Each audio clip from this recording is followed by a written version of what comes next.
Hello everybody and welcome to the 2025 Gajo Guild virtual show. For those who don't know me, my name is Peter Reynolds and I am one of the members of the Guild events team, or the virtual events team, and normally when I'm modelling I hang out at the SR7 Mill Group. What I've decided to do for this show is something that's a little bit different to what I've done in the past. Normally I do electronics or something like that because that's my speciality outside of normal work. But this time what I've decided to do is I've gone back to my roots with modelling when I started in 1987. Back then, there wasn't the range of ready-to-run stuff that's available now. So basically what you had to do was you had to go and buy a kit and start from that point. And the usual gateway product for starters in 7mm scale modelling, as it was then, was to buy a plastic wagon kit such as this. Now this is a Parkside kit and I've picked it because it's relatively simple, and hopefully at the end of it, well, we will have this. This is a BR Sand Wagon. This one's unpainted, but this is what I'm going to show you how to do. I've picked the kit because it's simple, as I said, because I am what is known as an average modeller. Some might say very average, but I am an average modeller. And I'm going to run through the building of the kit. Now, the instructions that you get with the kit are, there's a couple of sheets, and the very first thing that it says is the basic items that you will need to make the kit. So you've got to have something to stick it together, and the go-to product for this is MEK, or methyl ethyl ketone. This is just a bottle that I use to store it, but you can get it from a lot of places. Now, because I can be a little bit clumsy, I have this stand. I bought this stand at a show. It's like 6 pieces and it all clips together, and the bottle goes in the top so that I don't knock it over when I'm doing it. Like I said, I've got form for being clumsy, so that's primarily the thing that I use to stick it together. But you could in theory use any type of adhesive that is meant for plastic modelling kit. I mean, hey, that's where I started. I made my first Airfix kit when I was 7, so that was some years ago. To apply that, which is a solvent, a liquid, you need a paintbrush. Now, yeah, this is just a bog standard paintbrush, which I pinched out of one of my wife's extensive paintbrush sets. And well, the thing that you need to know about the paintbrush that you're going to use is that it needs to be metal, needs to have a metal ferrule, no plastic ones, because that will dissolve plastic, and it needs to have non-artificial bristles because it will dissolve that as well. So it needs to be sable or something like that, something that the solvent won't dissolve. I mean, I've had this one for quite a while and it's lasted. This is what I use. You can buy a special one from Slater's. This one is being used and abused. The end of it is broken off, but if you can see, it's got long bristles, and that helps with retaining the fluid. So dropped it. So yeah, that's 2 of the types of things, but don't use a plastic one out of a kid's paint set. Just get a reasonably good one which should only set you back a couple of pounds, if that. Decent super glue. This is Loctite liquid. Get some decent super glue, and not entirely compulsory, but this is thread lock. I bought this from Amazon because it is quite difficult to buy the Loctite products now. This is sort of like a generic one, but you can buy screw lock, thread lock from Halfords if you go and look. We have a Lidl down the road from us, and from time to time they sell drill sets. These are particularly inexpensive, and although they're not meant for metal, they are perfect for plastic kits. These are like I've got a set of 3 different ranges of drills, so what I've got here goes from 0.1 of a millimetre up to 3 millimetres, and this whole lot set me back at £6, so that's not expensive. But if you want to buy proper drills, Hobbycraft sell drills in the micro box range. They usually sell orange or grey package ones. The grey package ones go from 0.3 millimetres up to 1.8 or 1.6, I think, sorry, 1.6. They are perfectly acceptable as well, but if you do get those, you will need to get a means to turn them. Now, this is a standard cheapo hand drill, and you will need something like this. There is no need whatsoever to go into the expense of buying a Dremel, but I've got this one down here anyway. I am not going to use this on the kit. Other things that you might need some files, but it says files. I like using these. These are modelers' emery boards, or you could, my wife from time to time gives me nail files, ones that are meant for nails. You can buy these for next to nothing in various locations. Some you get specialised modelers ones. This is a specialised modelers ones. You can get them in packs. These are 180 grade, and well, yeah, you get loads of them, and I've got more. 180 grade is about optimum for removing flash and things like that. You will also need a good knife. Now, you can buy these. This is a standard Swan Morton scalpel blade with a 10A blade in it. You can buy I buy the blades by the 100 again from Amazon, but you can buy these easily at shows from people like Squires, and they come in different shapes. I like the long one because it suits me, but they do the handles in lots and lots of different shapes. So you need that, and you might also need something like this. My son gave me this one. This is a standard box cutter Stanley knife type thing. You can use that, or you can get one with a breakable blade,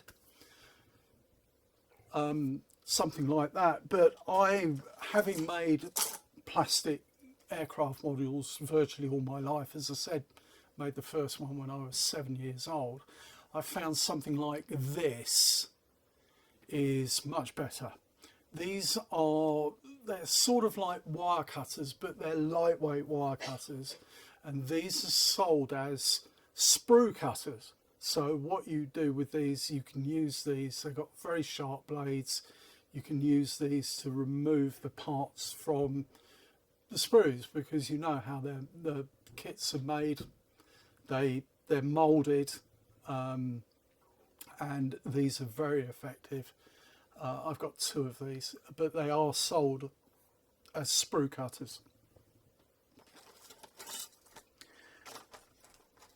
Here's the other one.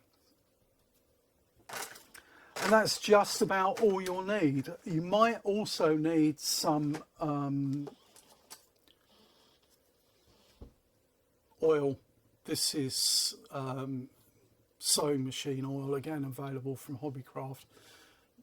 Well, you'll see during the making of the kit, it's good practice to put a drop of oil in the bearings for the wheels, but it's not compulsory, and you can get any number of types of things. So what you'll need, it says in the instructions, is craft knife, tweezers.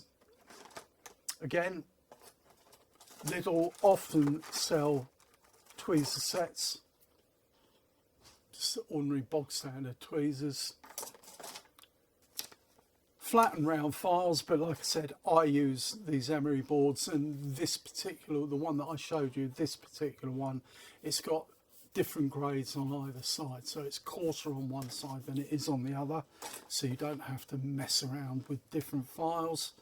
Liquid plastic cement, which I showed you, this.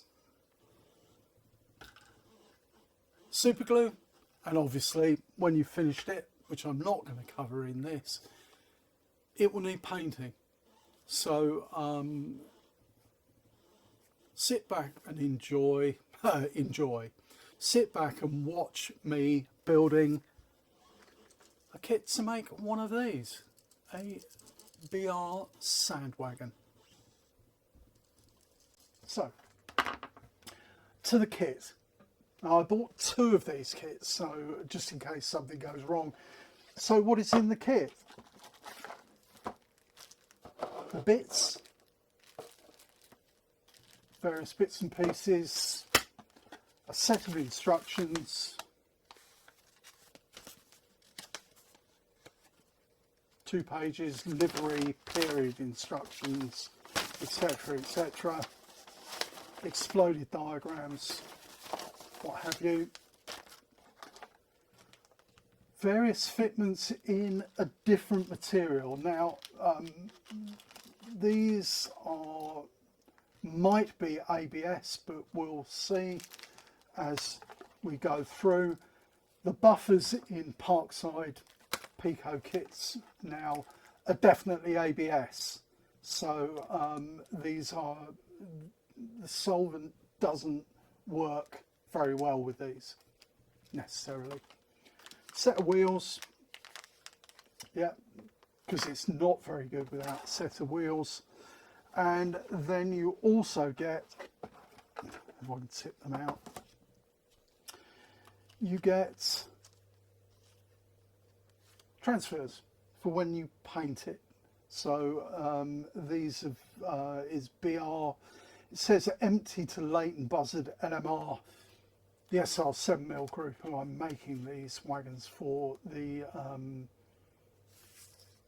There was a sand quarry at Red Hill, so I'm not going to use all the transfers, but it's entirely up to you how you finish it.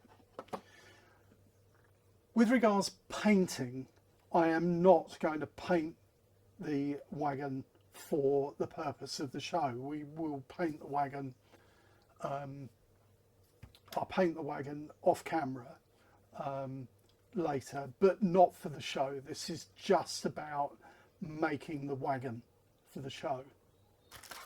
So, put all the pieces, get your work area sorted out, and follow the instructions as they are.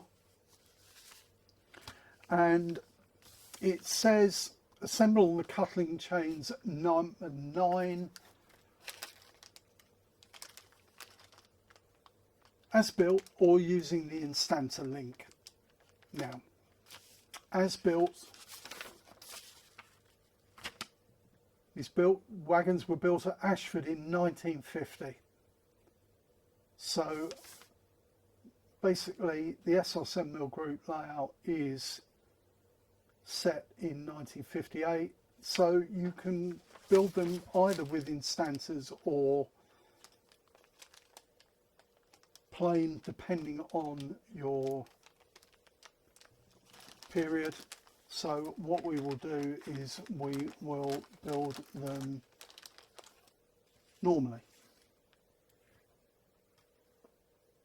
And I've just dropped it.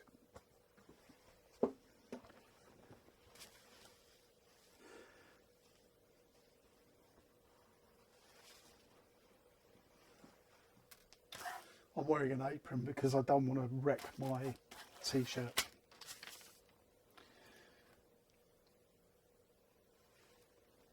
Oh, these are the coupling links. So we'll build the coupling links up. It says the middle link, the instances were fitted from the mid-1960s, so that doesn't apply. Here is the coupling hooks, and what we will do is we will cut these out using the knife from the kit, see if it's any good. Here's the knife from the kit, looks extremely sharp.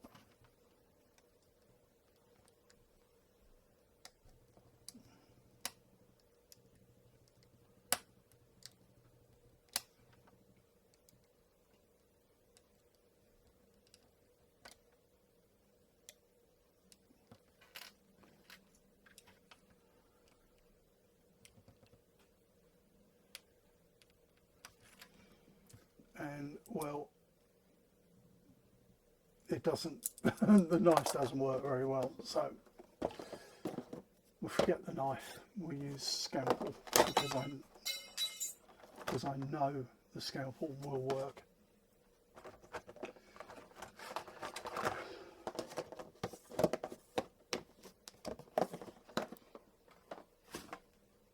Scalpel.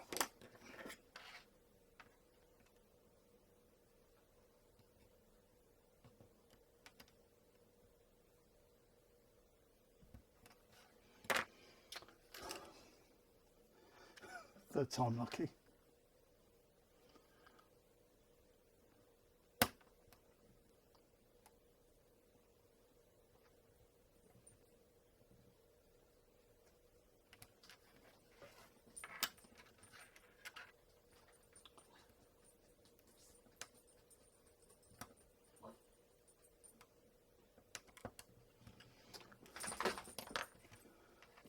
There are the links. Discard that.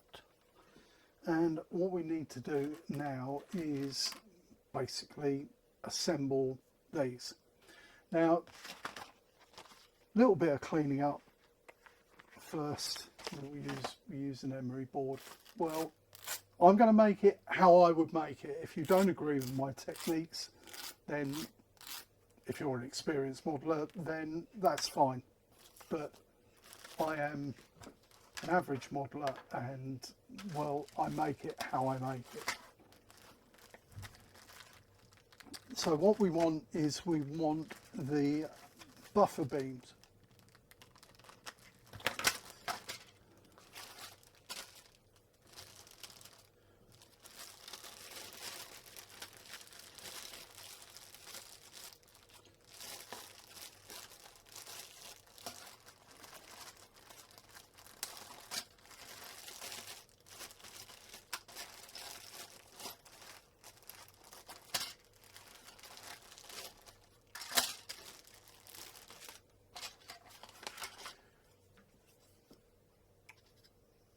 There are the buffer beams there.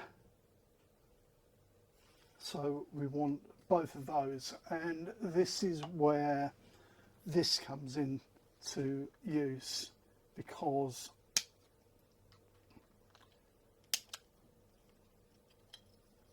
it's much better to use these than a knife.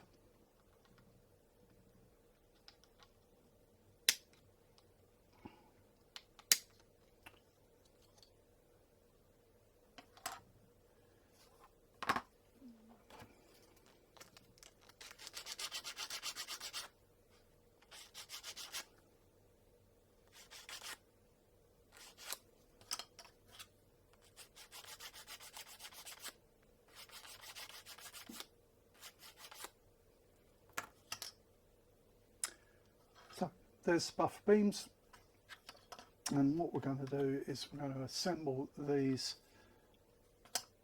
with the links in the buffer beams. Although these are brass and the links are blackened, we can deal with that when it's painted, but you can deal with it beforehand if you wish, but we'll deal with it later. Okay, so the first task, now that I've sorted everything out, sorry about that, you need to open the links. So I'm going to do that. You need to open the links so you can put them together. So you probably can't see that, but use a pair of pliers to open the links, and then we'll assemble them.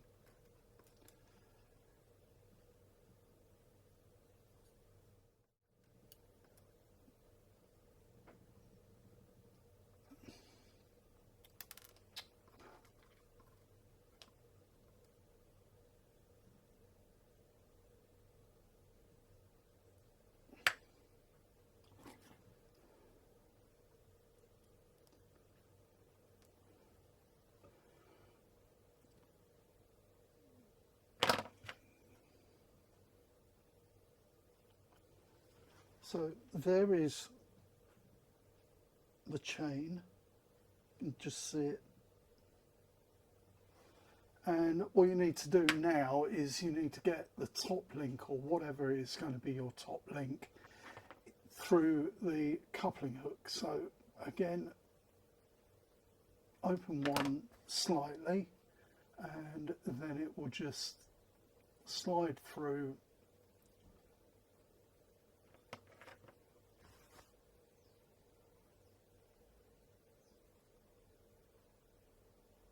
And then squeeze the coupling up. There we go. We can just see that. Let's try and find, where's the autofocus? So there is a coupling hook.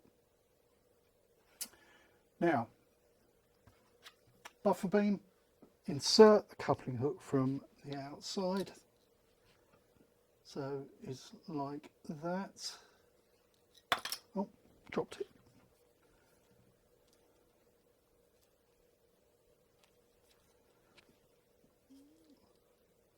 You can see. And then in the kit there are 2 springs. So these springs look like the springs out of biros, and well, you put them on the back like that, and bend the 2 things over. So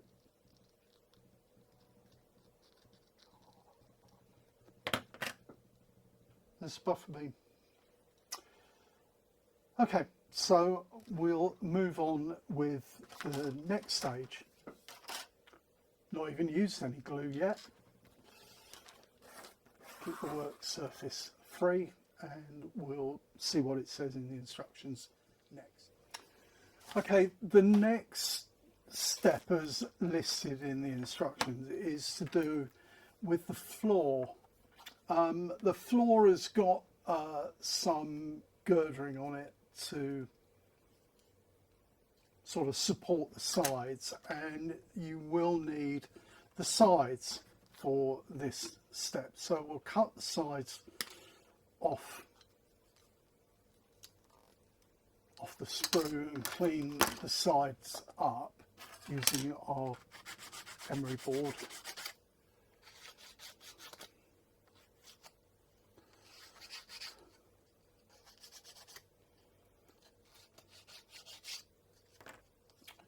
So there's one side, and we'll do the other one next. And the instructions actually tell you to clean the flash off the floor. Now, I've had a close look at the floor. I can't really show you it on camera without getting a macro lens out, but the floor has got some moulding flash on it.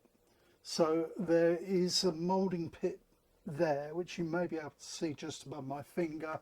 We'll get rid of that with the emery board again. And there is also a moulding line.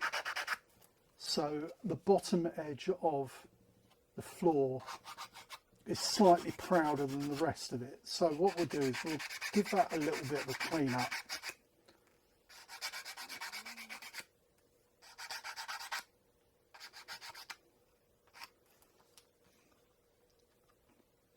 You can just feel it with your finger. Just needs a light clean up, nothing too major.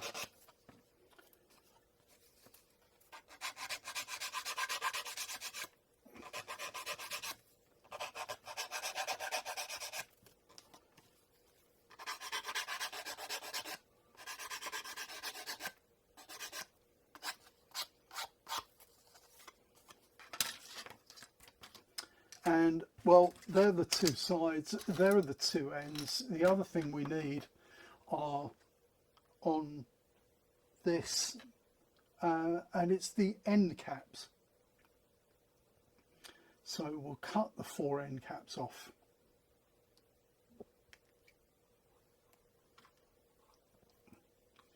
There's 2 on each sprue.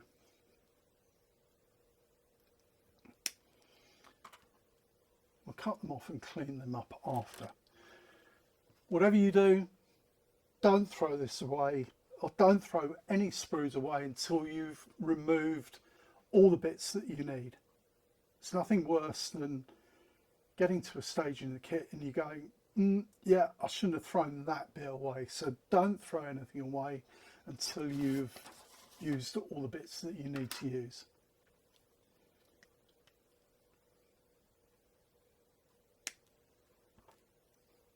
They're the end caps.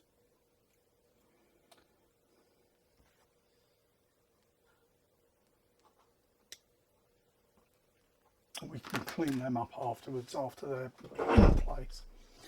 So there's the floor. There are the 2 sides, and there are the 2 ends that you've already done the coupling chains. And what we're going to do is we are going to make the superstructure in essence. So the instructions say attach the ends to the floor. So we are going to attach the ends to the floor, and for this you need a Met Pack. Whatever you do, or whatever your chosen adhesive is, whatever you do, make sure you do this in a well ventilated area. This is our dining room, and I've actually got the kitchen door open, even though there's snow outside. So fix the sides to the end door, and what you need, fit the ends to the floor. There is a little ledge on the ends.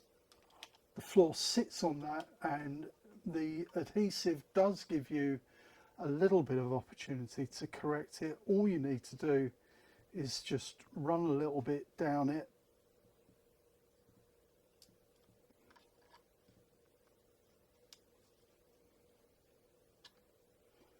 and you do get a little bit of an opportunity to correct the position after. Just make sure that the ends meet the sides, so make sure that the floor is flush with the ends so you don't get a gap when you add the sides. Do the same with the other end.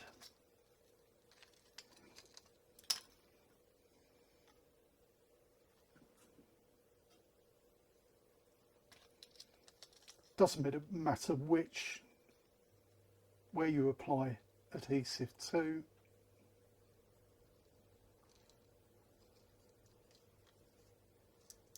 You can apply it to the ends or the floor, whatever suits you best. Just don't use too much. It takes a little while for it to go off as well.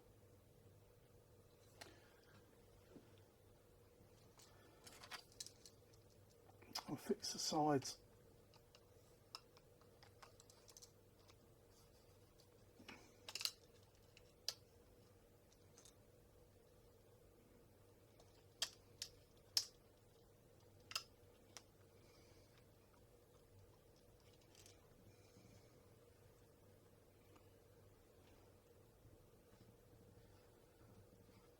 Easiest way to do it with the sides is just to start off with one end of the side, and then you can reposition it as you go along, as you see fit.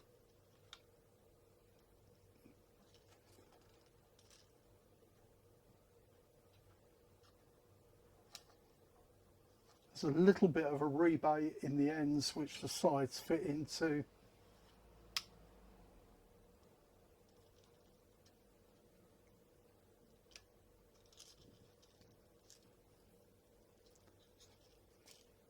That's the other thing about the adhesive. Don't get any on your fingers, because what it will do is it will leave a fingerprint, but we can deal with that later.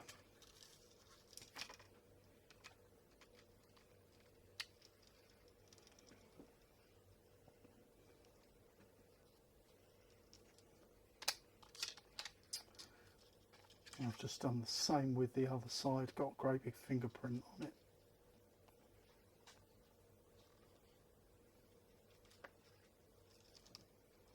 So try not to get any on your fingers. Yeah, I mean, you can, if you want to, you can use gloves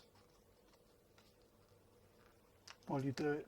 Probably best thing to do is to use gloves. You see a lot of model makers who make model aircraft, they wear gloves when they do this. I haven't got any handy, so I'm having to do it without gloves.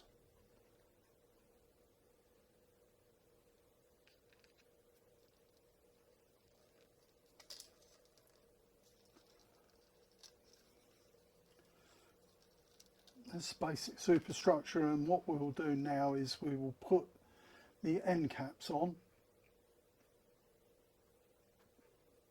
That's what it says to do next. Let's put a dot of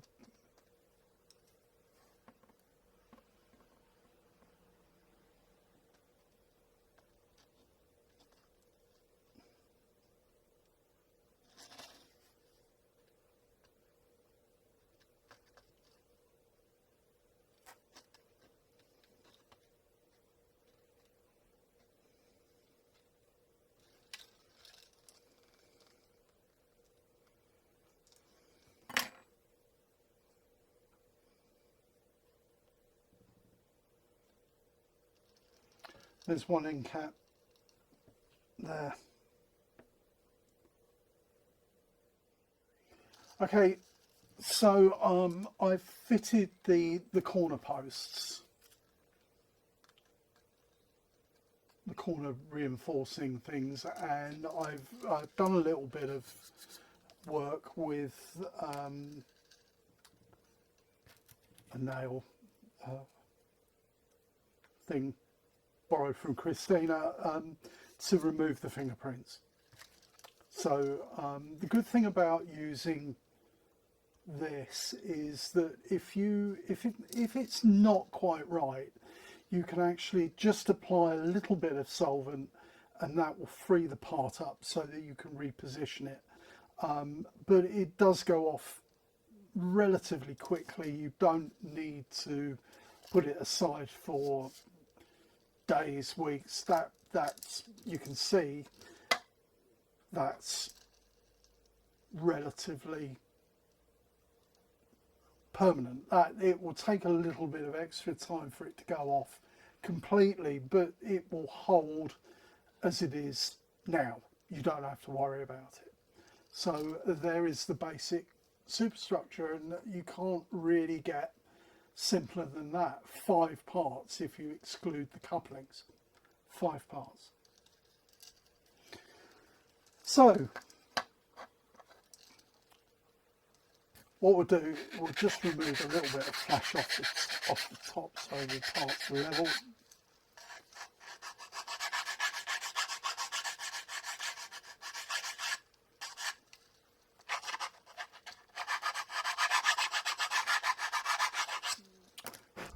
And you can do as much or as little as you want with that.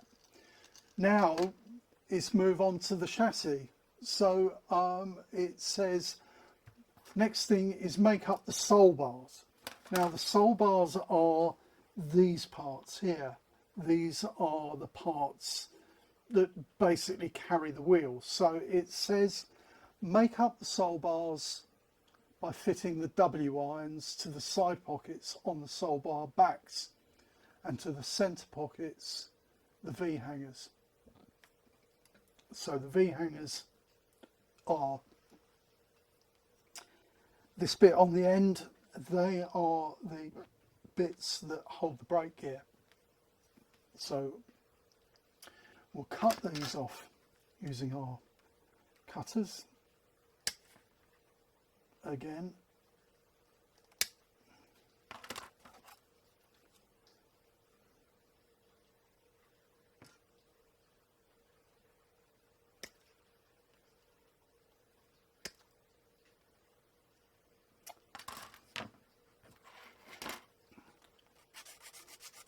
Smooth it down a bit because it fits in a slot on the underframe. When we get to it,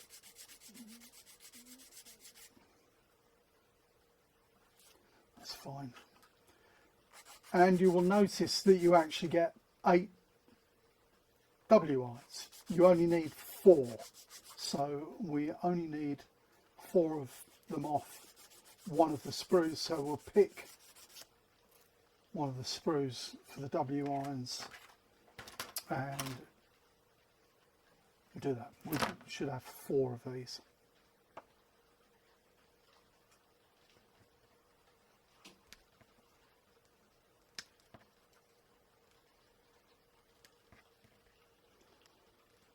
I know the temptation is very great just to break it off, but if you do that you might bend something that you don't want bent. So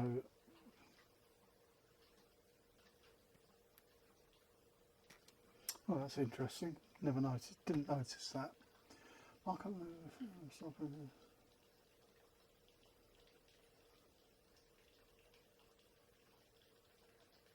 W1 13. So there are 2 different types of W irons. So this is when you need to look at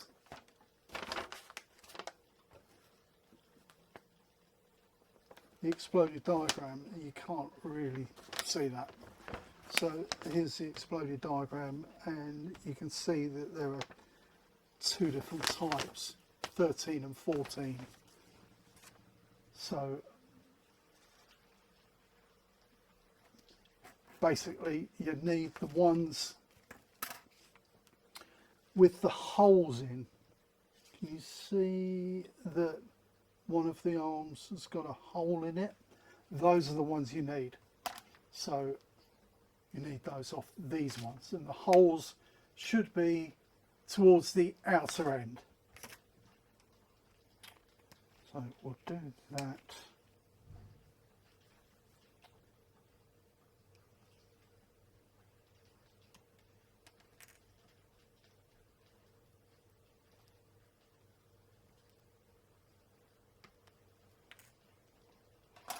And you can leave the W irons that don't have the holes in the sprue because you don't need them. You don't need them. So we'll just put that to one side for a moment, put all this out of the way.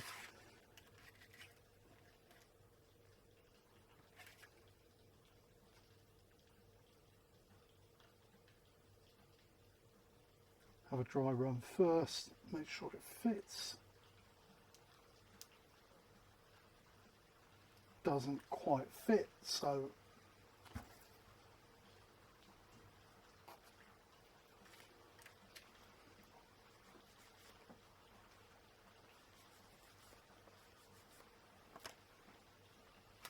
just run your emery board up the ends of the W iron. That should make it fit better. So all I've done is just ran it up the ends, and now it fits perfectly. So all you're doing is removing the moulding flash. I'll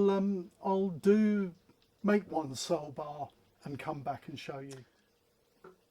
So there is the one made sole bar. The only thing that I need to point out to you when you do this, for this particular kit, is on the W iron you might be able to see that there is a tie bar across the base of the W iron. Make sure that when you fix them in, that tie bar is on the outside. So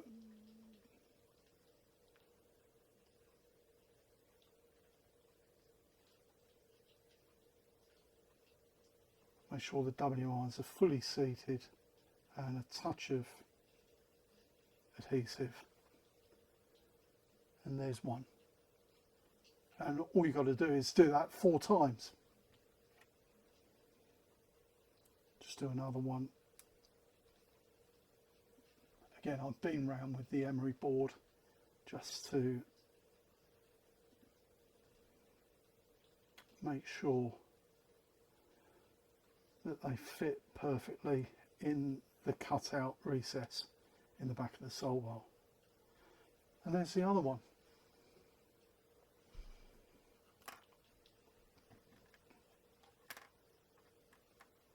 So the next thing that it says in the instructions is to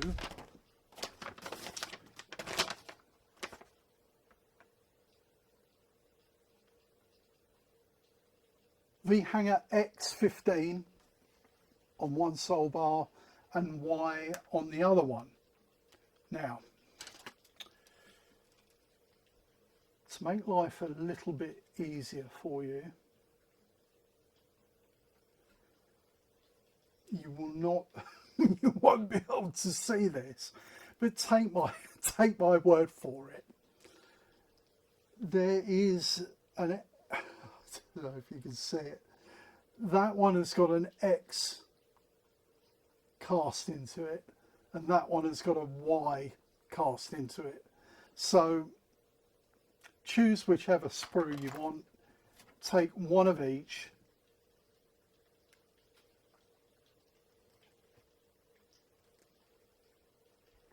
be careful when you cut the eye end off. Make sure you don't cut through the eye. So there's one X.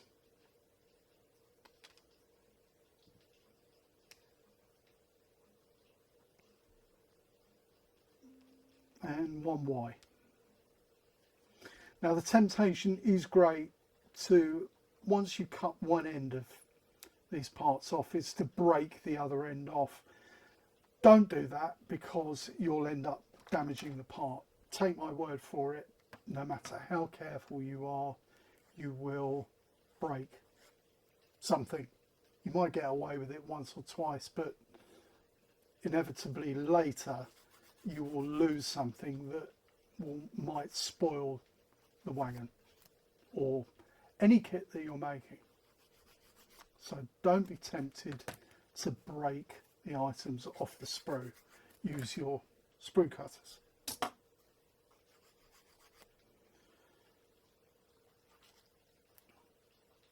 So we'll clean these up a little bit. And it says put one on one and the one on the other. So we'll put the X on this one.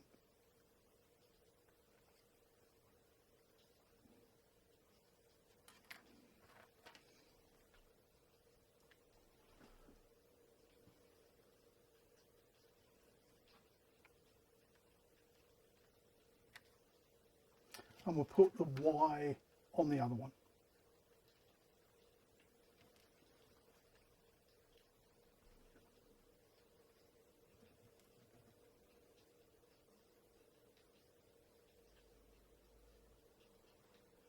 There we go. Make sure they're properly seated, and there you have your pair, your initial pair.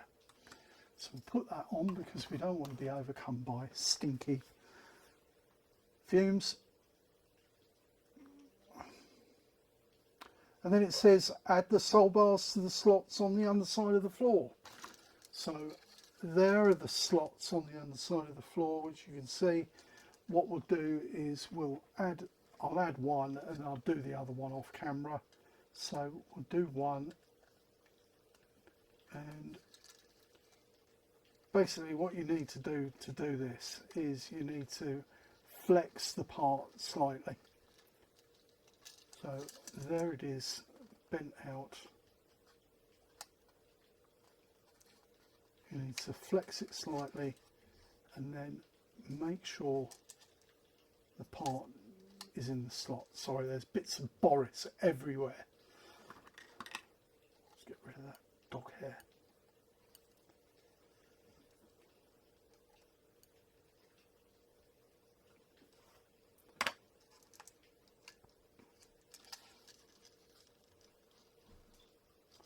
So there it is in the slot. Flex it inwards and push it down. Make sure that it engages in the slot and in the pockets in the end, and that it's not pushing the buffer beam outwards like this one is. Right, so it's doing it for both of them. So we'll start again with that.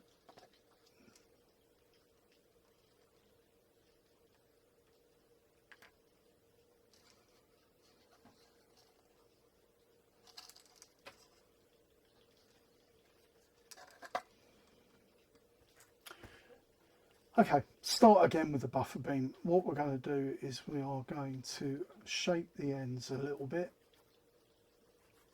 to make sure that they fit, sand them down a bit. I'm not basically saying that any kit, the plastic kit that you get, you throw the bits out and they fall into place. As you go along, you should basically check the fit of everything. Don't commit to applying solvent until you are sure all the bits fit, because you'll end up with something that doesn't look right. So what I've done, I've just sanded the ends down slightly, and then what we'll do is we'll try it again.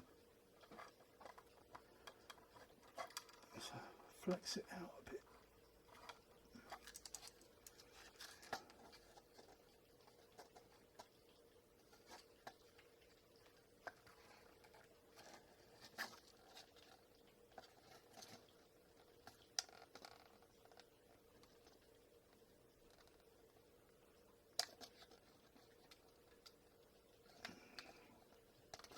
Still pushing the buffer beam out, so we will resort to removing a little bit more of the material than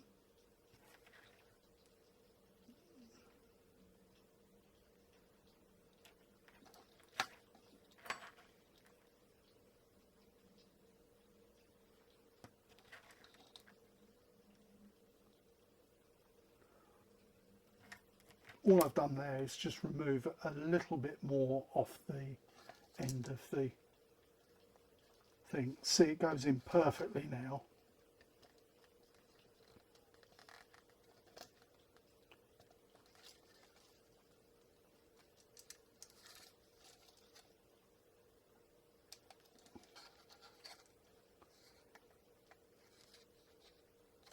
So sole bar goes in perfectly now. It's not pushing the buffer beam out away from the body at the end piece just by removing a little bit. Now I used a knife to do this, but you can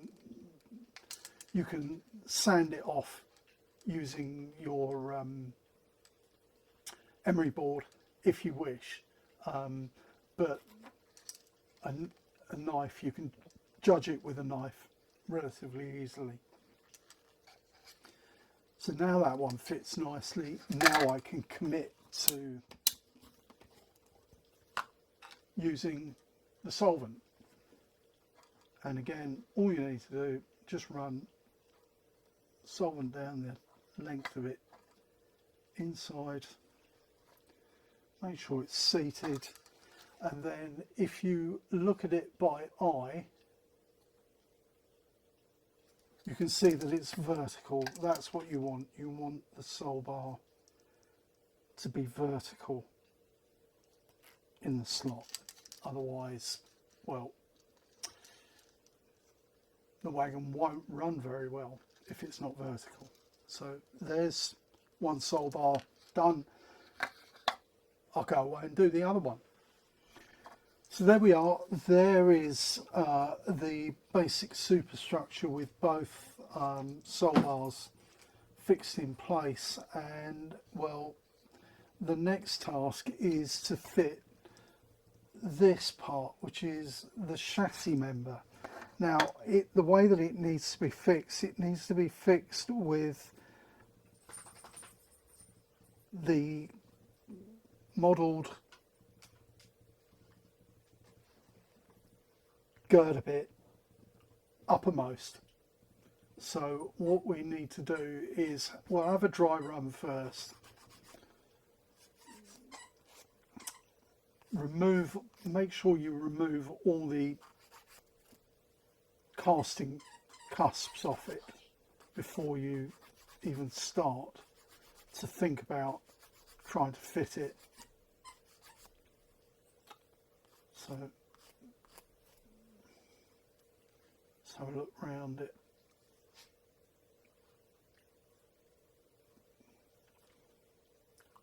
Okay, that looks reasonable.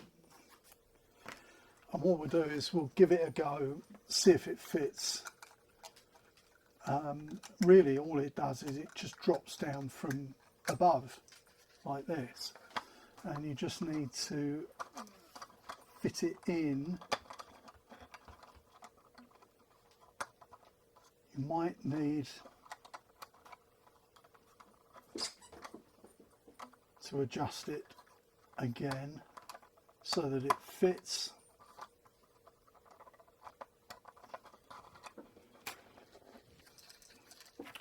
So there are some casting bits that I didn't remove off the sole bars, which I should have removed beforehand.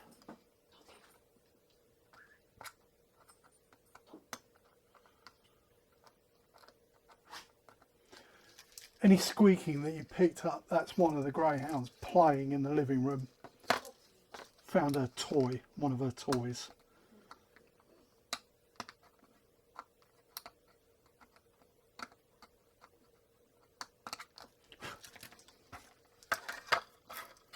So, have another go now that we've removed all the etching cusps.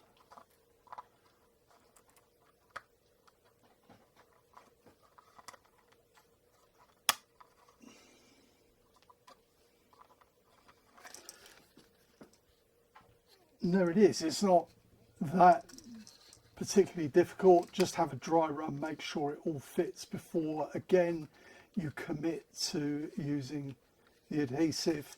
Make sure that the ends of the girders are flush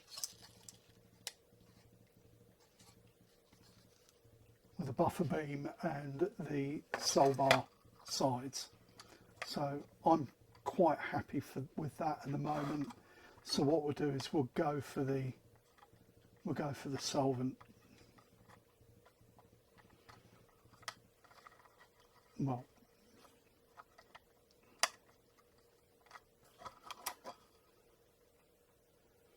okay, so the reason that it didn't quite fit is that there are some casting pips on this as well. So emery board again, just make sure that anything that's proud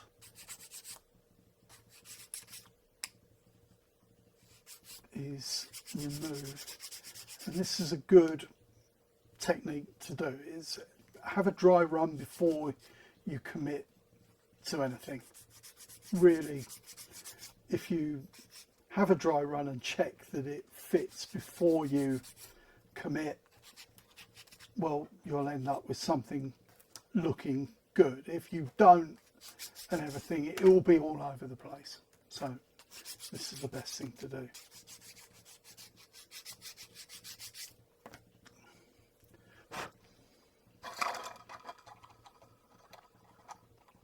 A bit of luck, it should sit down properly now.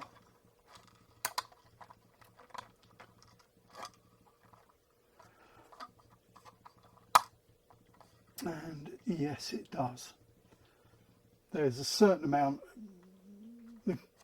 when you apply solvent to it, that should help it hold it in place. But it fits better than it did before. So I'll hold that in place and apply the solvent. I'll do that off camera, and then I'll come back to you when it's finished. We've fitted the sole bars and the chassis member. Now this is a good as opportunity as any to actually put this to one side and let the glue solvent go off a little bit more. What we're going to do now is we're going to start to assemble the business end, what it moves on. So you have a pair of wheels in the kit with 4 bearings. So what we'll do is we'll get these out. Hopefully the bearings won't shoot off all over the place while we do it.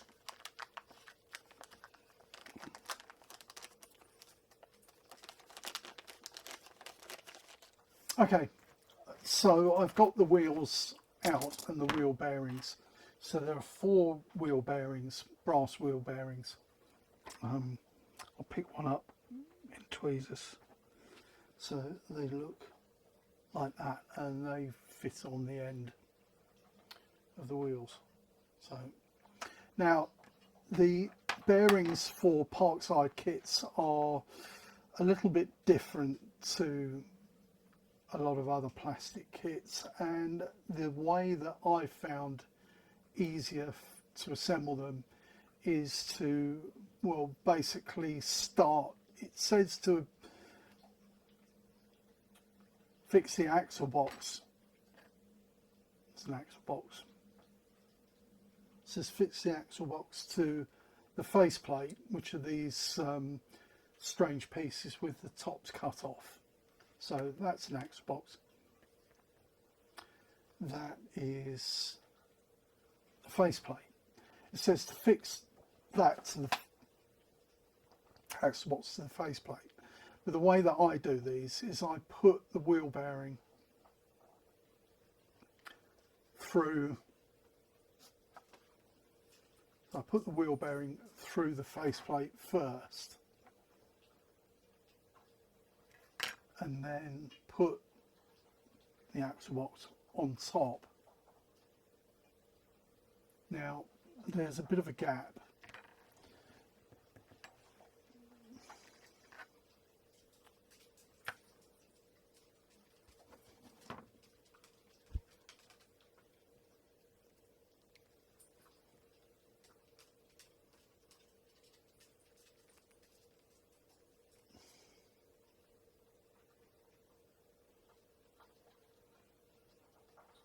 And the wheel bearing is proud of the axle box, which is not right. Start again. Take that bit out.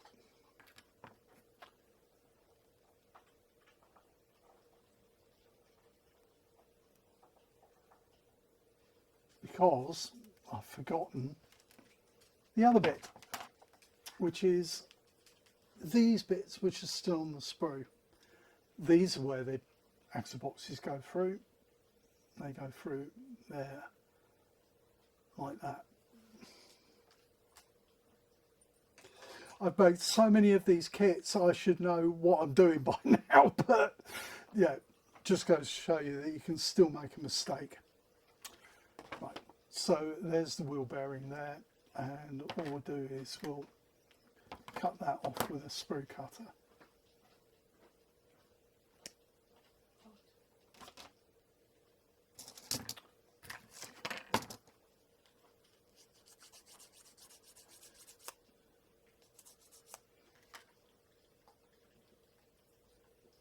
Like that. And I'll use another wheel bearing to line these up.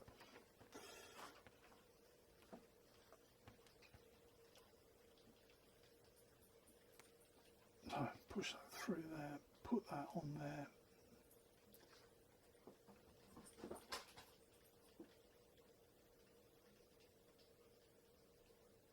Get it the right way up.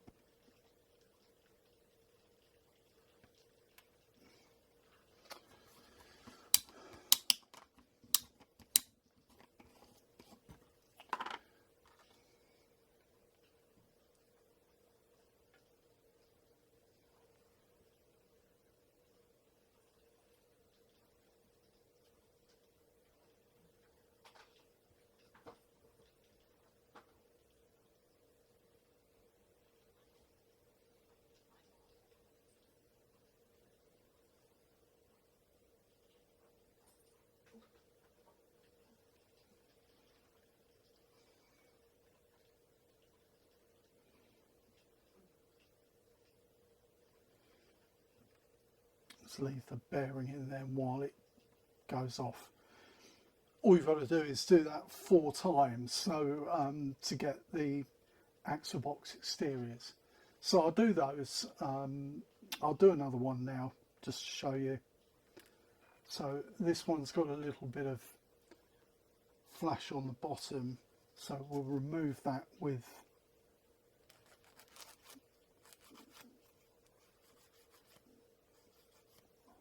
board. Stick a wheel bearing up through the middle like that.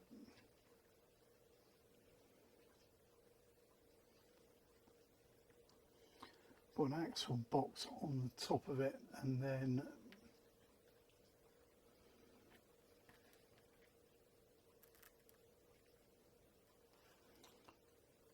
apply a little bit of cement around it, a bit solvent around it to hold it in place. So a little bit, make sure it's square.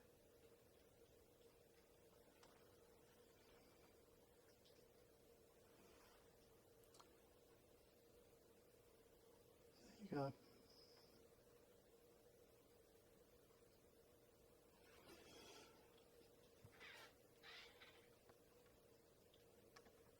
So that's 2 done. What we've got to do is do it 4 times. So I'll do the other 2 and I'll come back when I've done it. This camera needs a new battery, so that will give me an opportunity to change. Okay, batteries all changed in the cameras, and we're back again. So what we have got is we've got the 4 axle boxes, which I showed you in the previous step how to make, and we have got the bearing inners. Now what I've done here is I've prepared 3 already, and then we'll do the 4th one here. So there is your brass bearing that you've recovered from the aligning of the axle box. And I don't know if you can see this, but this is the axle box back, and the hole in the axle box back is slightly off centre. So what you need to ensure, read the instructions, and it says for part 22, which is what this is, the correct way up is for the axle hole to be in the bottom half of the moulding. So basically that way round, that is the bottom half of the moulding when it's in the thing. This is upside down, so make sure you put it in the right way up. Now, like I said, when I introduced the tools, I like to put a drop of sewing machine oil or whatever oil in the axle box, because these are steel, and with the best will in the world, they can seize up, can get gummy from moisture and everything. So a little bit of oil goes some way towards keeping the wheel bearings lubricated. So that's what I've done. I've put a little drop of oil in there, and I've found the easiest way to do this is to put one wheel bearing on the end, fit it in the slot, make sure it's the right way up, put that in, just ease them aside, and then put the other wheel bearing in.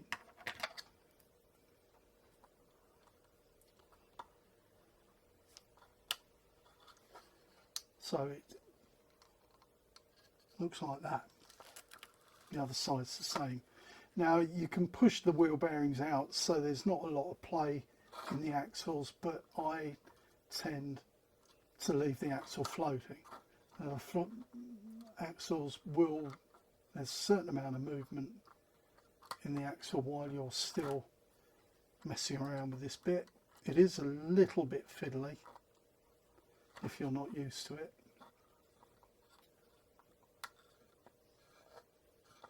Just check that the bearings are both at the bottom.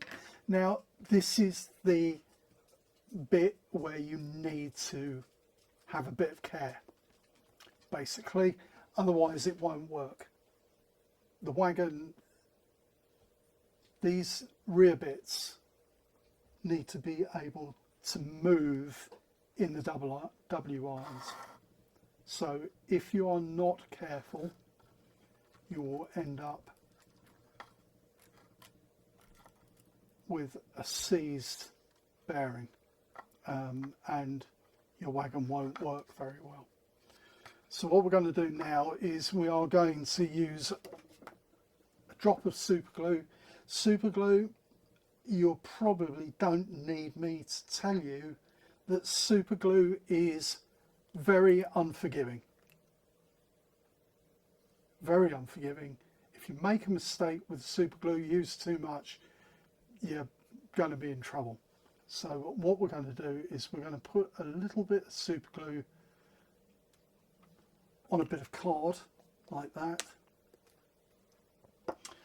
and then we are going to use, well, I'll use tweezers to do it.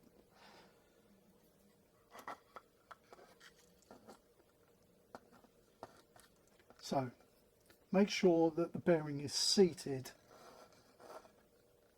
in the W iron. Take your tweezers, but you could use a little bit of wire if you want, whatever.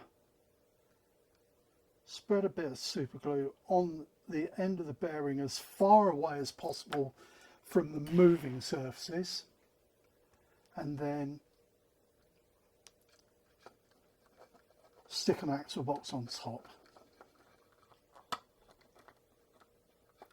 Push the axle box on, make sure it is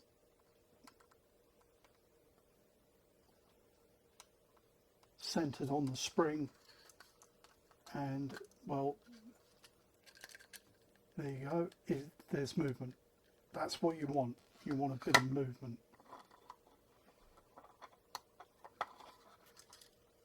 Make sure the spring is to the bottom, that's twisted around. Make sure it's at the bottom.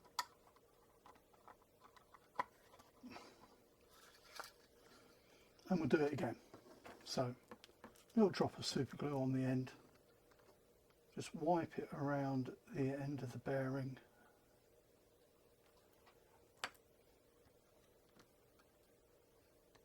Axle box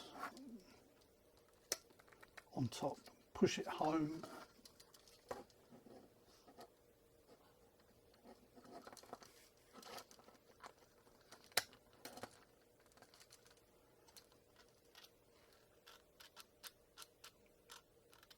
And there it is. All you've got to do is do that 4 times. So I'll do it again.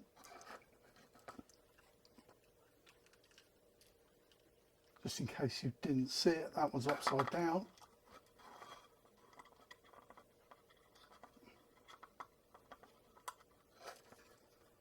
Put that one in, and then one on the end of a wheel set. Make sure it's at the bottom. Put it in, and then ease it into the other side.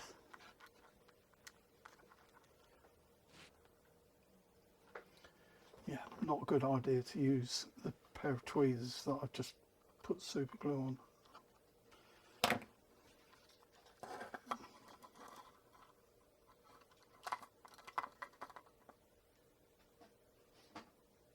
I know what, we'll just put the wheel bearings on the end. If the wheel's like that, like that.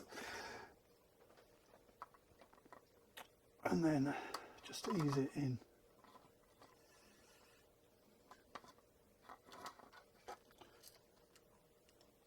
Make sure it's at the bottom. That one's at the bottom, so we'll do this one next. A little bit of super glue on the end.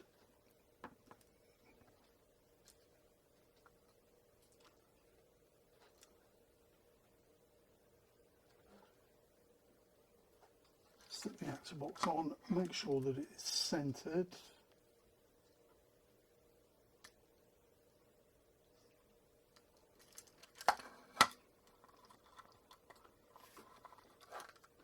Same with the other one.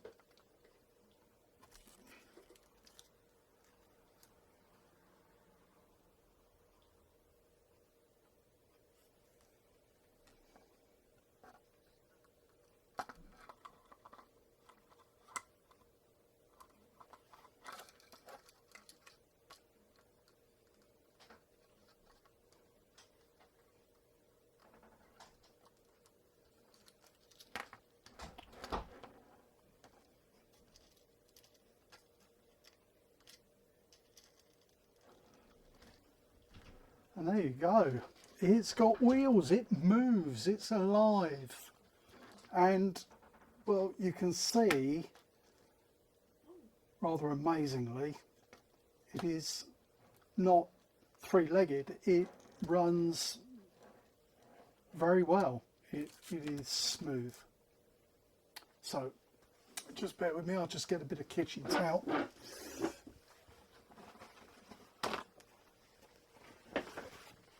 Bit of kitchen towel, clean the super glue off the tweezers.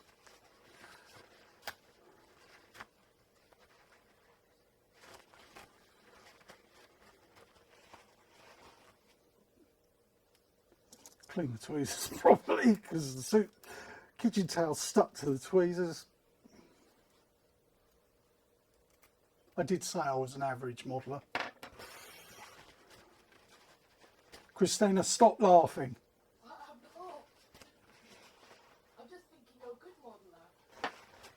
Thank you for the compliment, but that's all recorded, you know that. Good. Okay, so there's the wagon mobile, and really there's not actually all that much left to do. So what we're going to do now is all to do really with the underside of the wagon. Now, if you want to reduce the amount of side play in the axles, you can. I tend to leave it like this because you don't notice it when it's going along, and it helps. It can help. So it now says basically assemble the brake gear, remove the ejector pit Z on the brake shoe mouldings. So there are the brake shoe mouldings in the thing, and it says remove the ejector pit Z, whatever that is.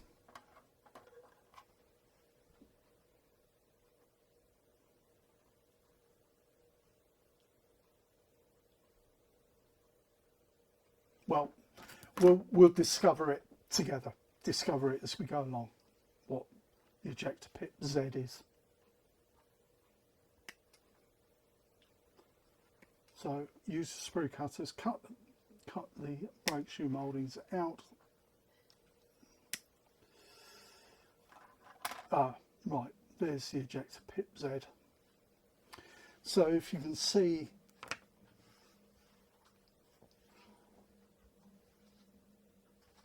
this brake shoe moulding, can you see this bit above, you know, that's the ejector pit Z. So we're going to remove that. What we'll do is we'll use a knife to remove that, or you can use your sprue cutters and clean it. In fact, I'll use the sprue cutters and clean it up. So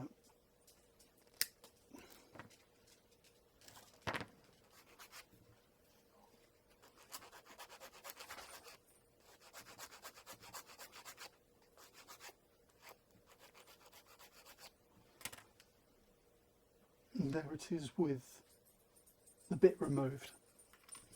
So do that with the other one. Actually, what we'll do is we'll remove it before we cut it out.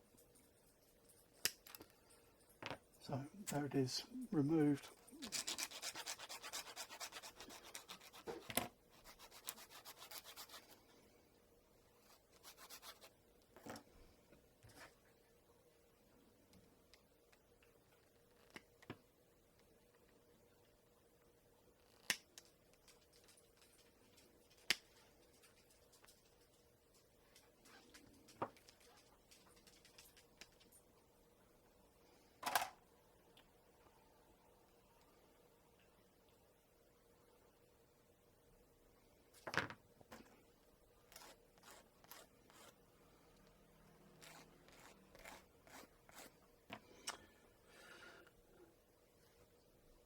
That's the other one. So we've got two now, and it says attach to the underside of the floor against the chassis members. Well, it says before to do that, it says to attach the safety loops. Now the safety loops are these bits here with the holes in them. There are 4 of them. Now definitely be careful cutting these out. I know from experience that it is very easy to cut or to break the bit at the top where the moulding is very thin. Now, yeah, I said in the past to use the sprue cutters to release the bits, but on this occasion I am going to use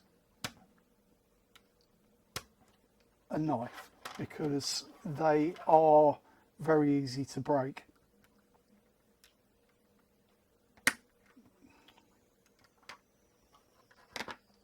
So I've cut them out with a knife rather than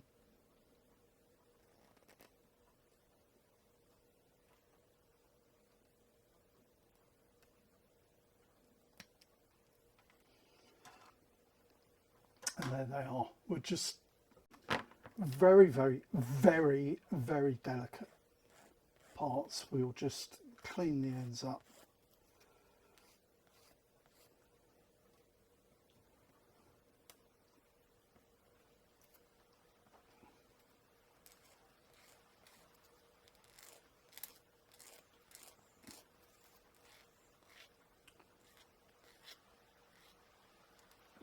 Oh, and there you go.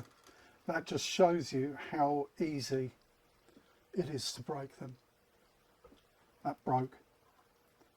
It's not the end of the world. Luckily it didn't break at the top. What we'll do, I'll fix that as we do it. So look at the mouldings for the brake shoes. They have got an ejector line like the side members did, so just use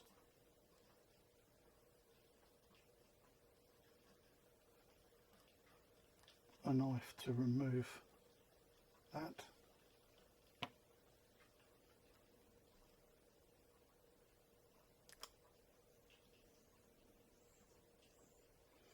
Because it will catch on the wheels. So the one that isn't broken,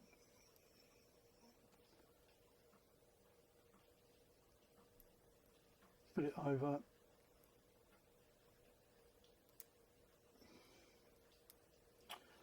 So that it's like that.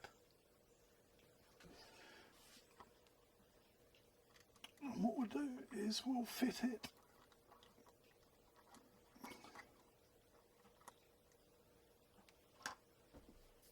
check the explode diagram. Okay, one on either side. Okay, that's relatively straightforward.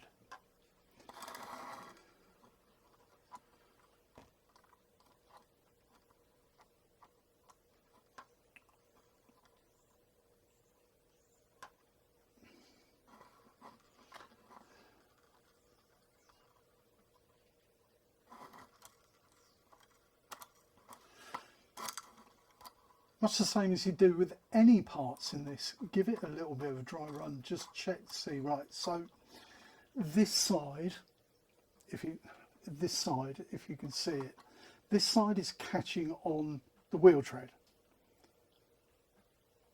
So what we need to do is we need to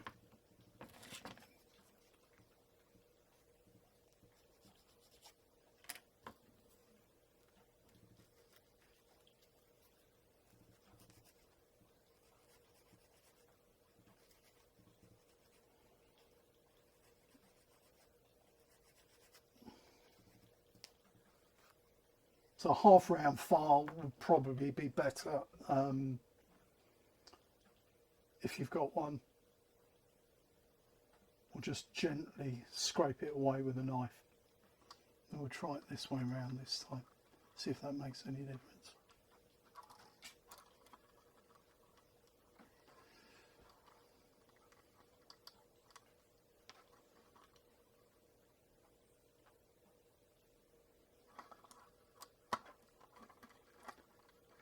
See, it's catching.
that's a bit better.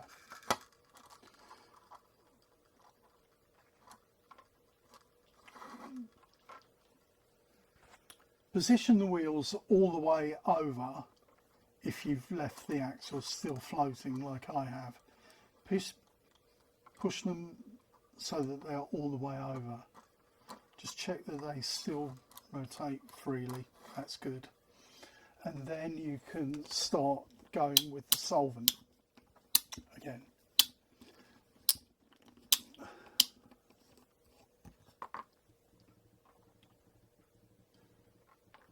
So a little bit of solvent.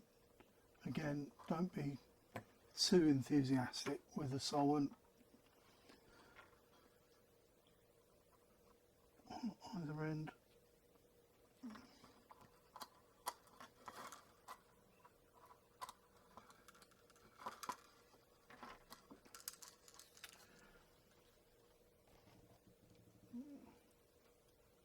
So both wheels still rotate freely, and then you can cement, use the solvent on a safety loop. Make sure it's vertical. A little bit delicate this. Don't rush too much. I'm rushing a little bit.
Just do a visual thing all the time. Just make sure that the wheels still turn, that they don't catch.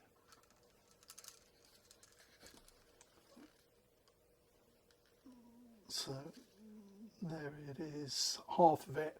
What I'll do is I'll rescue this one, this safety loop. So the safety loop snapped in half. You can see. So what we'll do is we'll use solvent on the bottom bit.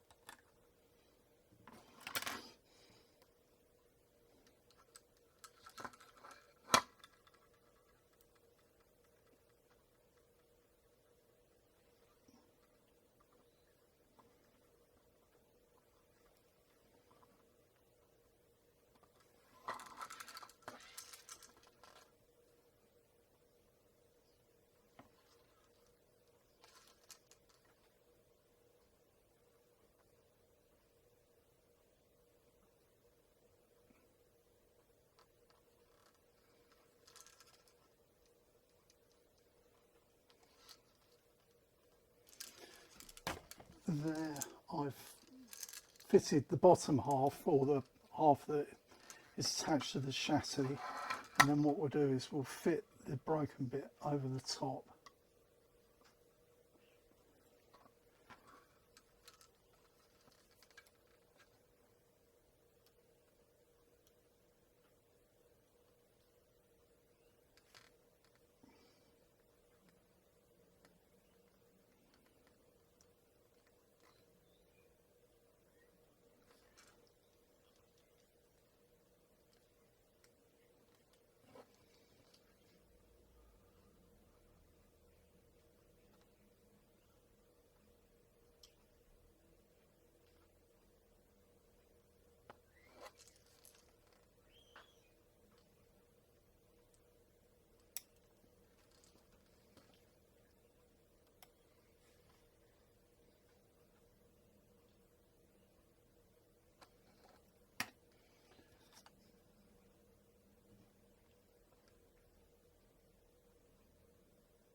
And then what you can do is you can, if you put a bit of solvent on the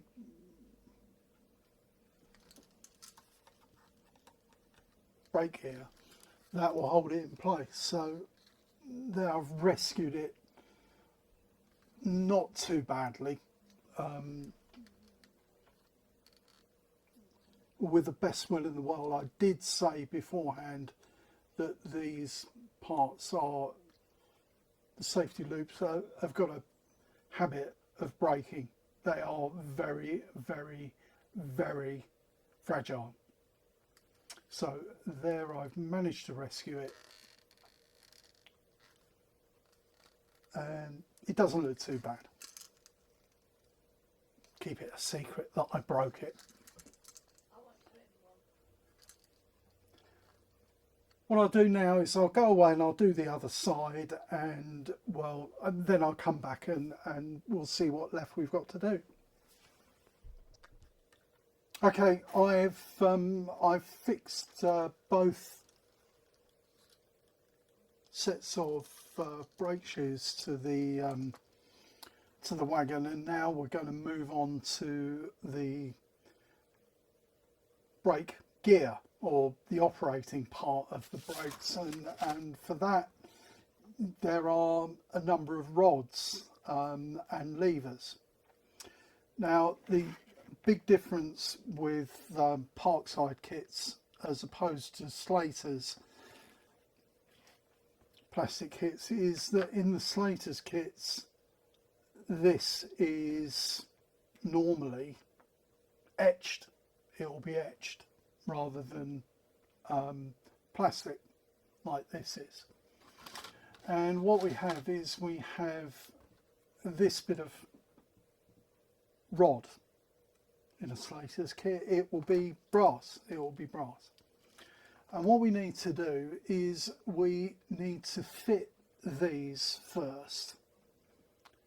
These are the brake lever guides.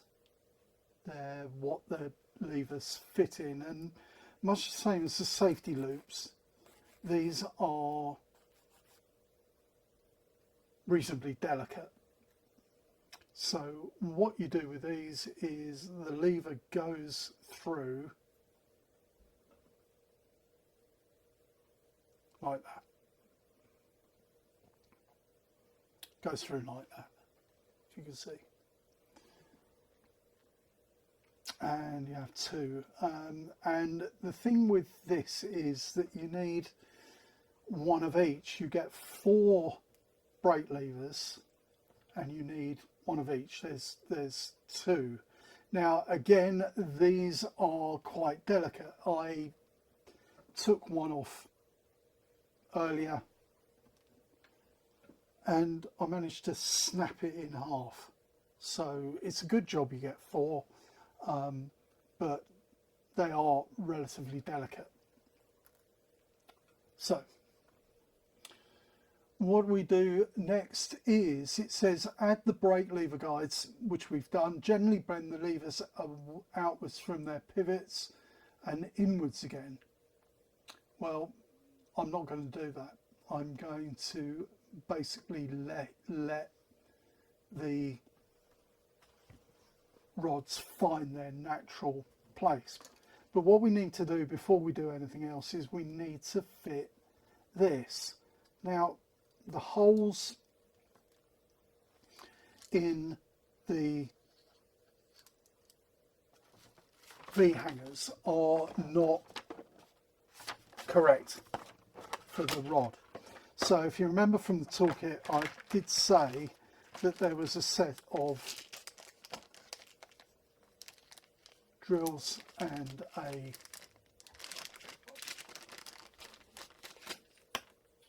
hand drill and a set of drills. What I've got here is I've got 0.8, 1, 2, 1.5, 1.8, 2, 2.2, 2.5, 2.8 and 3. You may, if you frequent Lidl's, notice that they sell packs of drills, and if you avail yourself of these, a pack of drills from Lidl, please remember that they are only good for plastic. They are not good for metal. So I don't even know how to open this box. Oh, well, duh.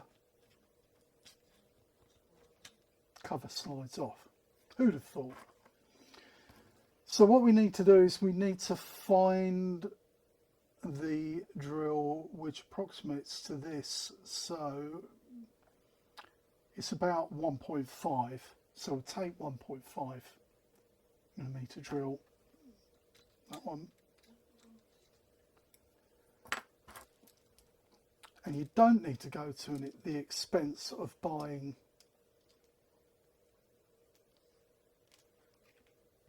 a Dremel, or again, Lidl often sell good, relatively cheap drills. I mean, I've got a Dremel here.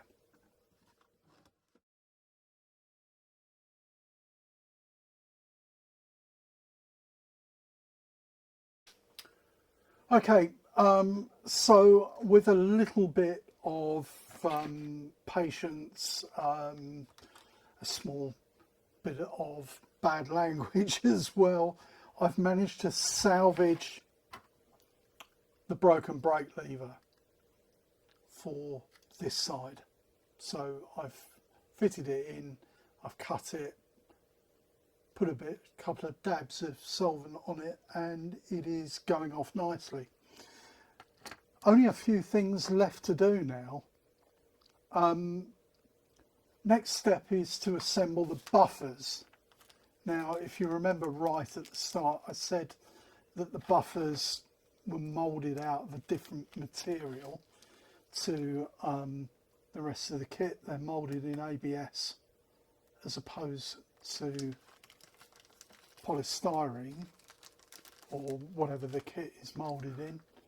And what we'll do is we'll assemble the buffers, or I'll assemble one set of buffers rather than four.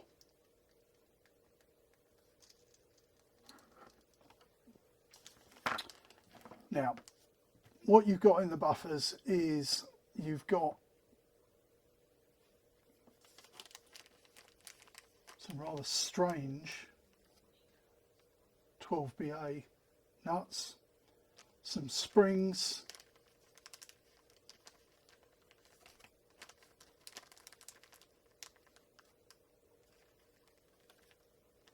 and it is very, very easy to lose springs. So be careful with the springs and the buffers and the nuts.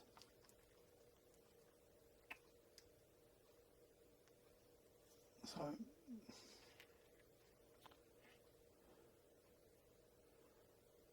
there are the nuts. They're a bit strange to what I'm used to.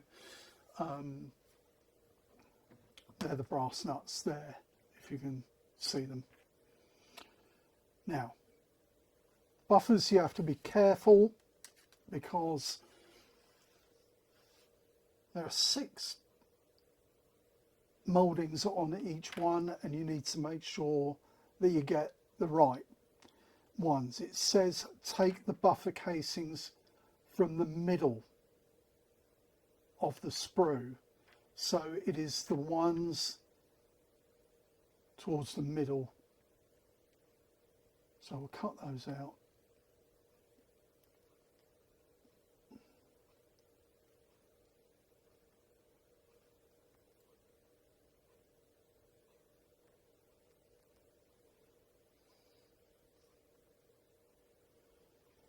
The ones on the ends have extensions on one side, have an extension. I've never actually used any of those ones off the Parkside kit, to be honest. So there we are. They've all come off quite clean, amazingly. So,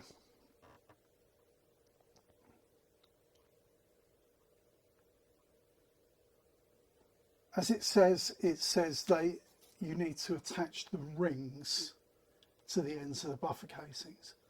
And these are moulded in ABS. So what we'll do is we'll see if the solvent that we've got works on them. And if not, we'll have to use something else. So I'll do that off camera. Okay, so I've got one buffer head assembled.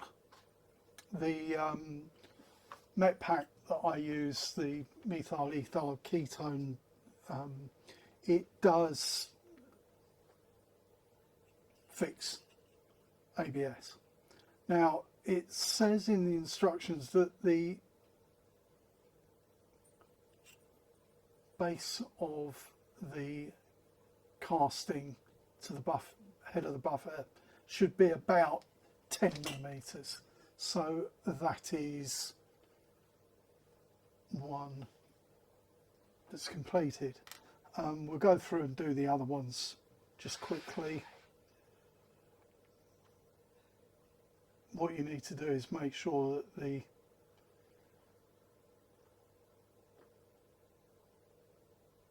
buffer head moves decently, and you can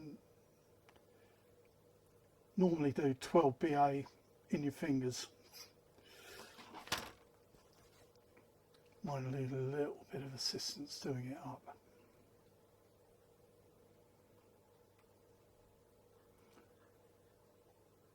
These nuts are quite big.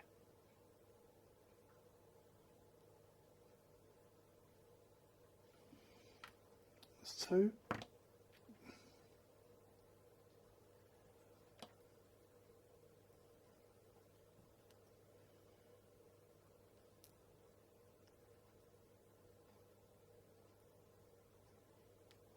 Yep, that one doesn't quite move properly. So what we'll do with that one is we'll run a drill down it. 1.5 again, probably be okay. No, something a bit bigger. 1.9.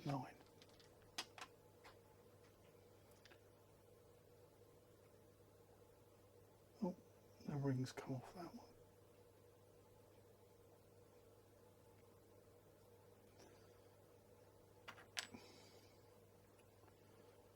Fix the ring back on it.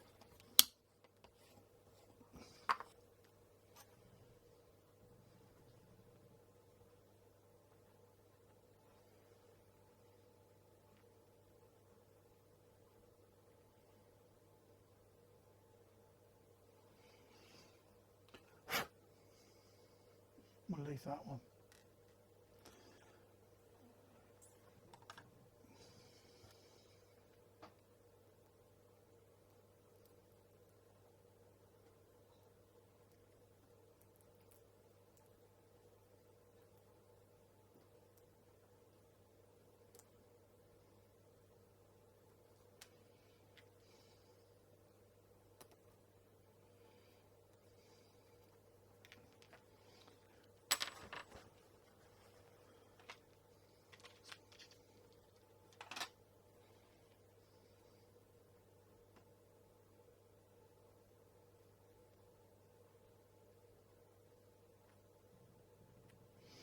So there's some 1.8 drill.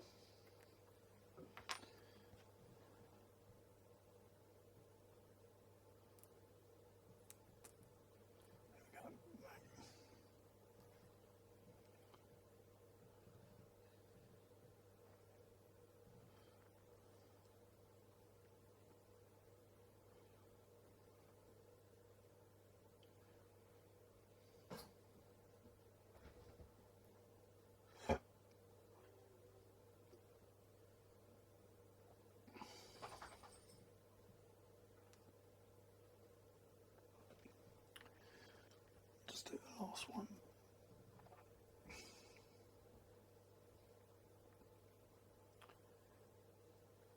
Something not quite right with that one.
So that's what you want without the spring on.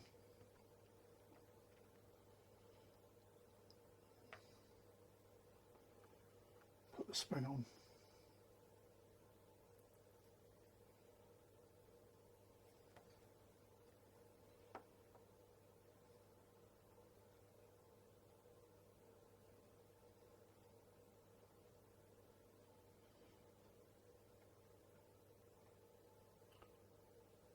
And it will go, we'll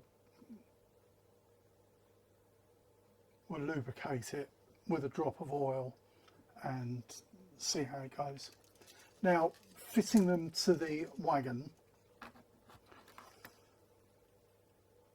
often with Parkside kits, the buffer stocks are a press fit in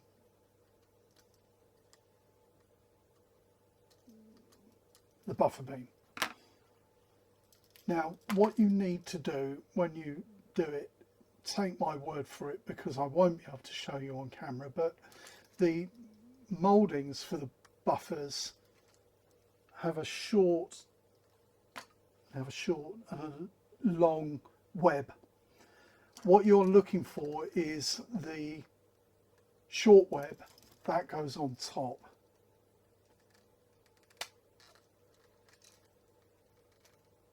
And there it just pushes in. So we'll do the rest of them quickly.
And there you have the buffers applied. Now what I'm going to do, I don't trust the press fits, so what I'm going to do, just touch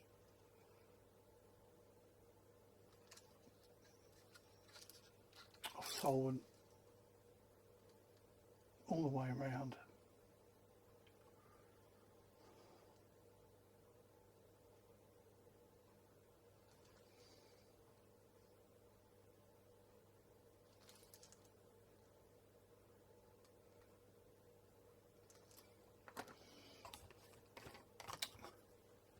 And then, if you remember this from the wheel bearings, a drop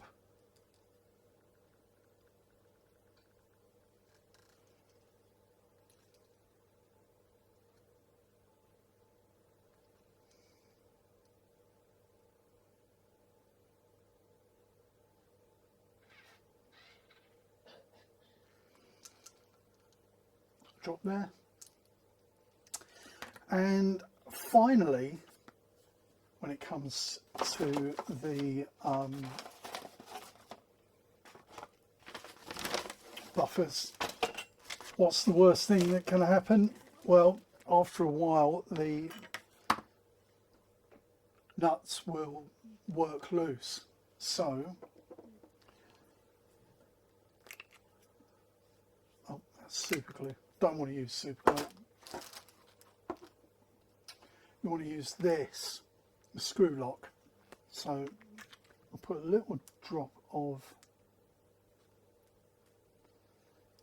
screw lock if, yeah, of course, what happens, screw lock dries in the spout. Oh. Put a little drop of screw lock on it.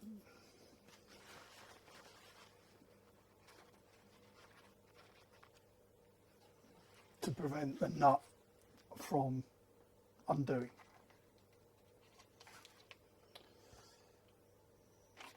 Put one of the drills away so that we don't lose them. There's one missing somewhere. I'll find it in a minute. Again, much the same as what we did earlier with the super glue, we use tweezers.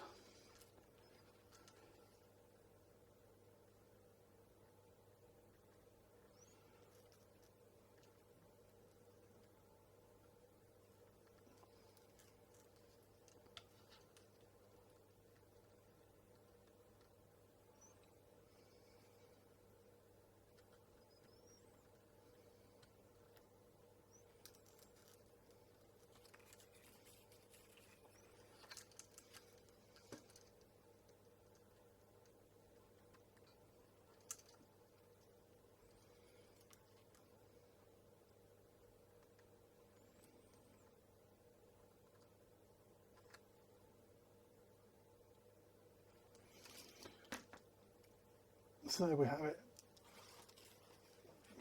The wagon substantially complete, and all there is now is a few detailing bits left to put on it.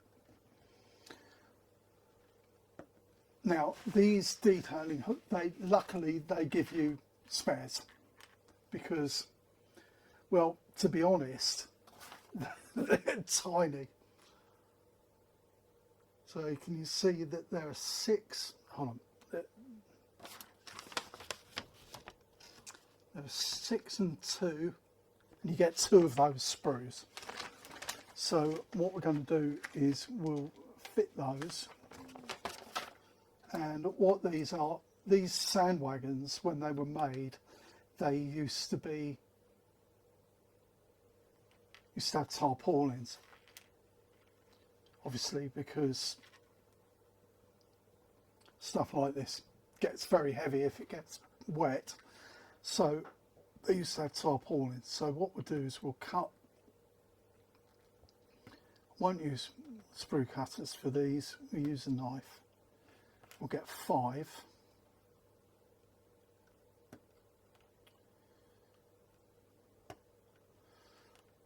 And we'll do one side. And they are tiny, tiny.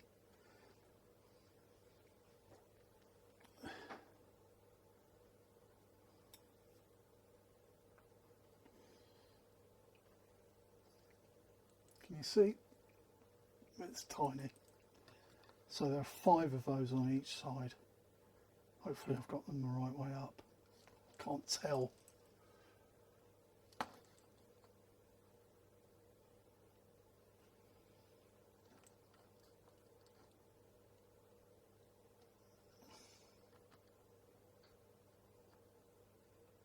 Yeah, that's the right way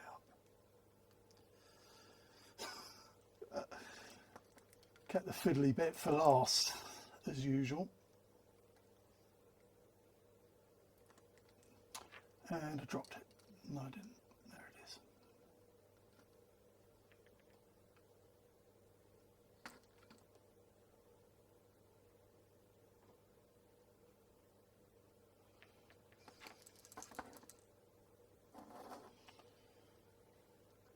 And there are, oh, yeah, and I knew that was going to happen. It shot off somewhere over there.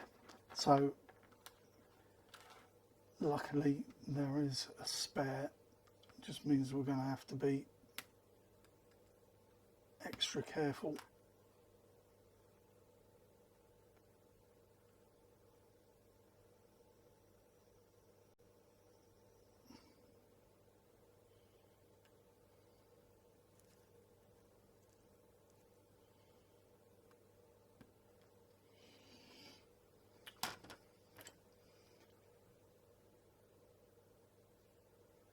Try again.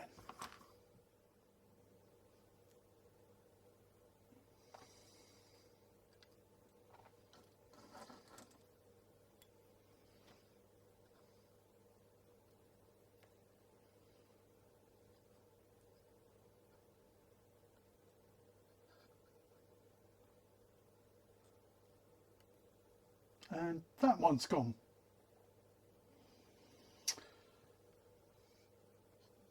That's good.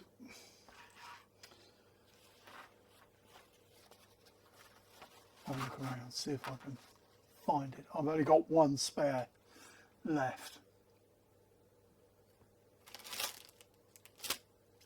Okay. Well, I have to resort to the one spare.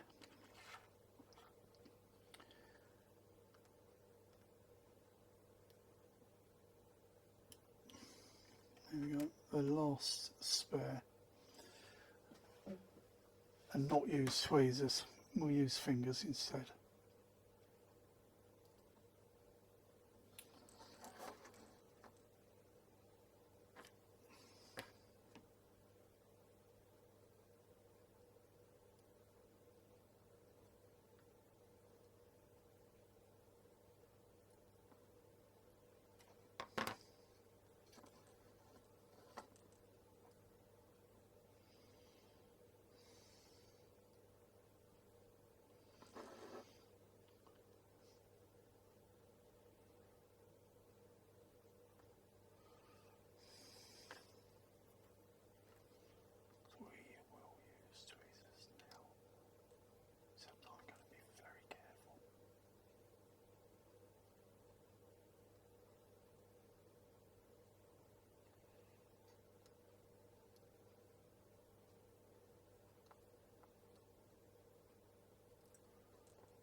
So there we go. I hope you can see that because I'm struggling to see it. These bits are tiny, tiny, about 2 millimeters across, if that. So here we go. We'll fix this one in place.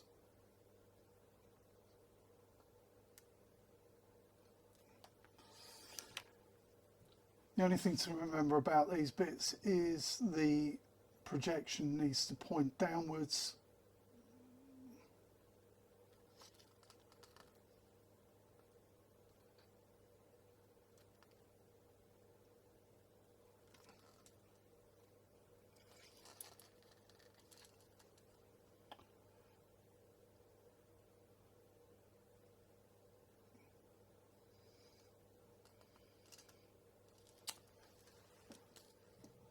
And there it is. I've only got to do that 10 times or another 9 times. Now, yeah, it is a little bit of a tricky task, and I'll do that off camera.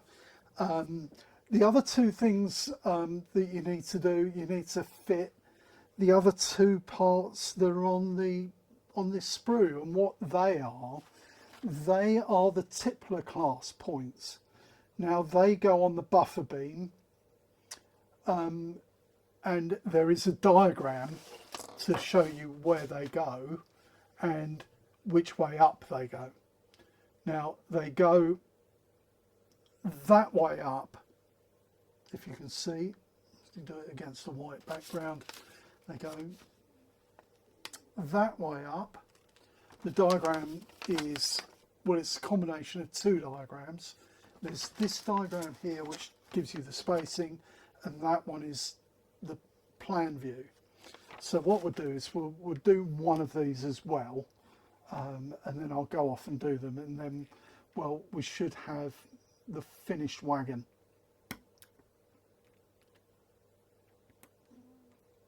So I've cut 2 out, make sure I don't lose any of those, the tarpaulin secure points. So there's the end, and it says 2.75 from the bottom.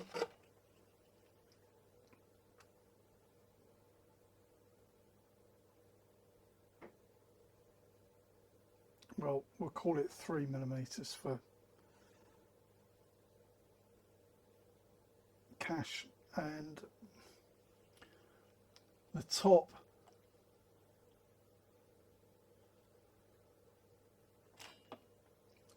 is just on the bit of the buffer beam. So we'll do this one, and we just dropped it. Great.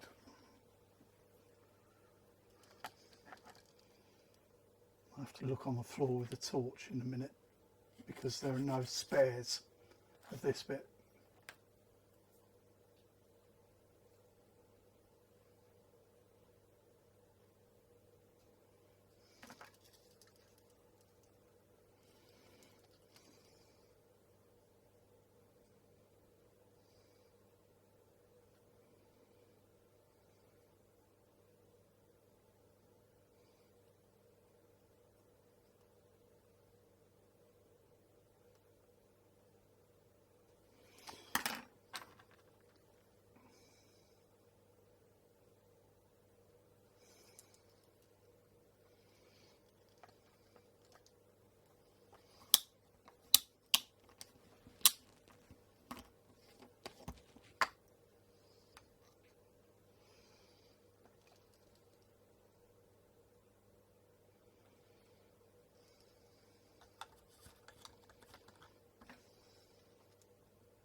You can't really see that.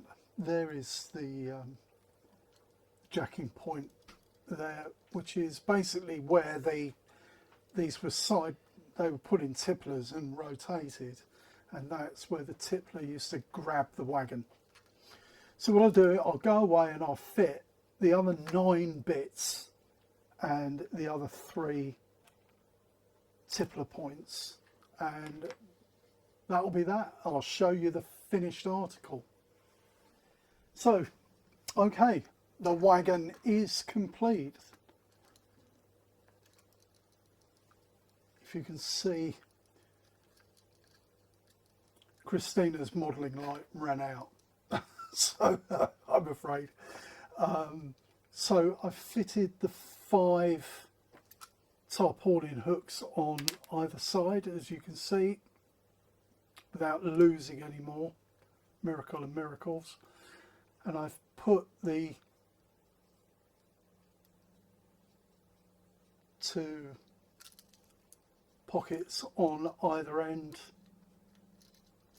and well, you can see it runs pretty well. So all we need to do now is just make sure that the axle boxes move, just in case any solvent has got down into them. So yeah, you can see that all the axle boxes move, and well, that's the wagon complete. I've got another one to make. It's a good learning curve for me because no two wagon kits are ever the same. There are certain techniques you can follow and certain which will stand you in good stead, but I now know that I've got to be very careful with the tarpaulin hooks because they go flying off all over the place. And yeah, I know it's been a big help. Now that the wagon is complete, you've seen me build it, there are a couple of things that I need to tell you. What I need to tell you really in the main is that this is the way that I built the wagon.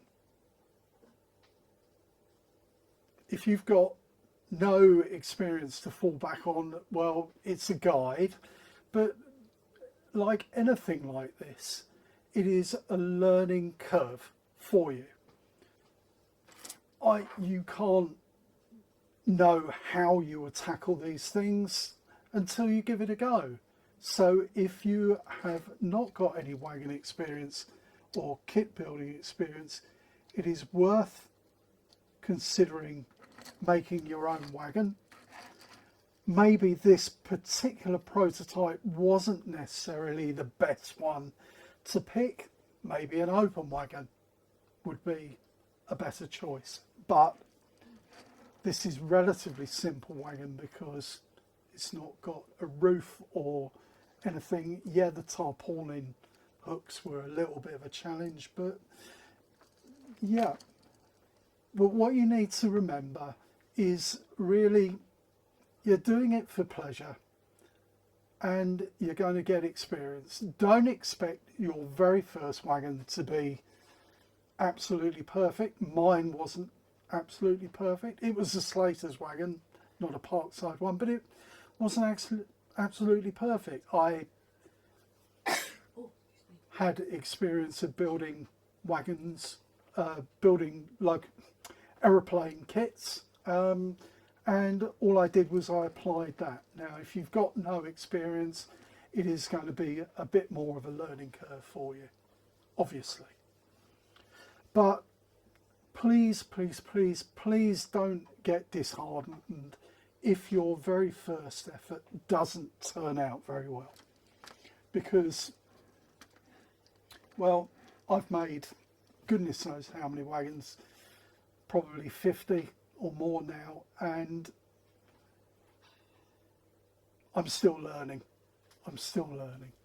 So this is the first time I've ever made the sand wagon, and yeah, discover your own techniques.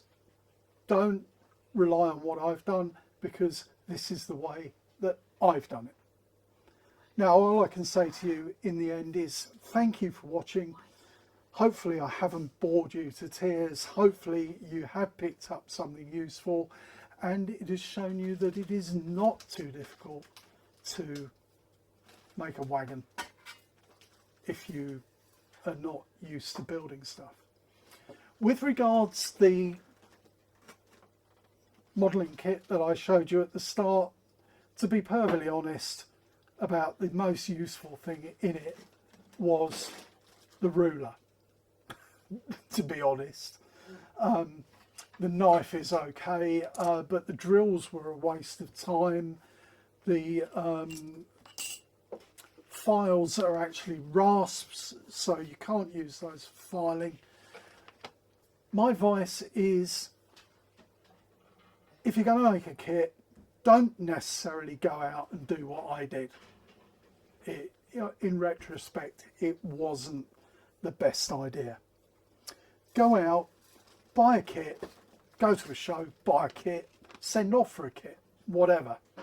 pick something, have a look at the start of the instructions. It says basic items: craft knife, tweezers, pliers, light flat and round files, liquid plastic, cement, super glue and paint.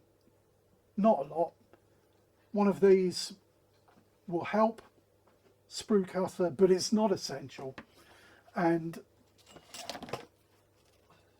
these are also very useful, nail files. So that's that. Thank you for watching and enjoy the rest of the show. Thank you very much.